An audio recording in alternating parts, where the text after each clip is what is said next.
You might have noticed that Trump mentioned Venezuela at least 3 times in the presidential debate last night as this kind of scary example of what the US might become under Kamala, or the country that's sending these scary immigrants across our border. Problematic for a lot of reasons, but it was really interesting to me because I'm actually going to be talking a lot about Venezuela in the next few weeks because of this book that I just read. So I want to give you a little bit of historical context for what has been going on in Venezuela very recently, like over the last few weeks.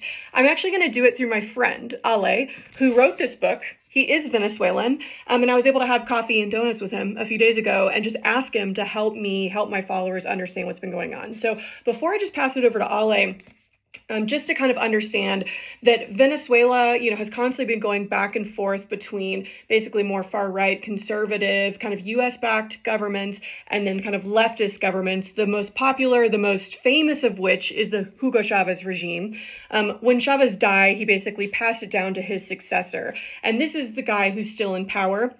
And this is the guy who Ale is going to talk about with the most recent elections and then the protests that have been following. So check out his book, Freedom is a Feast. I'm actually going to be doing this as a book club, so go find me and I'll have information. I have a whole context video for you. I'm going to do a whole Q&A with Ale, the author, once everyone's done reading it. But for now, let's just listen to Ale explain a little bit about what's been going on in Venezuela over the past few weeks. So I just want to explain a little bit about Venezuela's state right now and the elections that we had a few weeks ago. So Venezuela has a electronic voting system. It's fairly secure. It generates voting tallies. So at the end of the night, when polling stations close, the poll workers are supposed to press the button, and it generates this voting tally that has everyone that voted and for which candidate they voted. During election night, a lot of these polling stations were taken over by the government, and they were prohibited from showing these tallies. How it usually happens is these tallies are made public the night of the election, and the government electoral power goes on TV and explains the results. That didn't happen this time around. The electoral power showed up on TV and just announced that Maduro had won and gave a percentage. I think it was 57% or something. When people asked for the tallies were nowhere to be seen.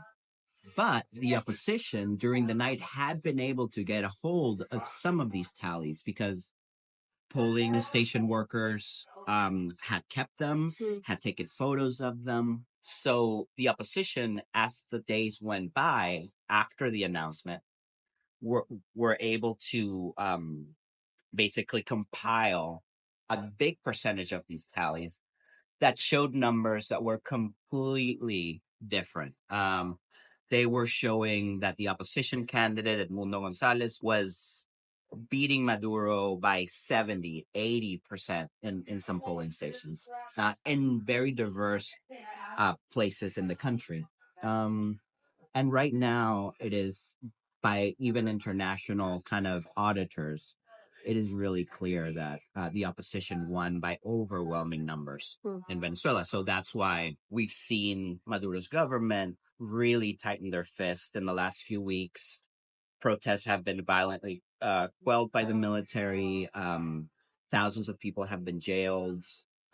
Even some minors have been tortured. There's been an operation called Operation Knock Knock, Operation Tuntun, where the military has been going door to door and bringing people out and putting them in custody for having like text messages that are in opposition to Maduro. So it's been a really scary time in Venezuela. The president-elect, Edmundo, who won the elections, was forced into exile. He's now in Spain. The other leader of the opposition, Maria Corina Machado, is still in the country in safe houses with an order of capture. She's still trying to go into protests and successfully being able to keep the fight going. But it's a really tough situation. Well, thank you.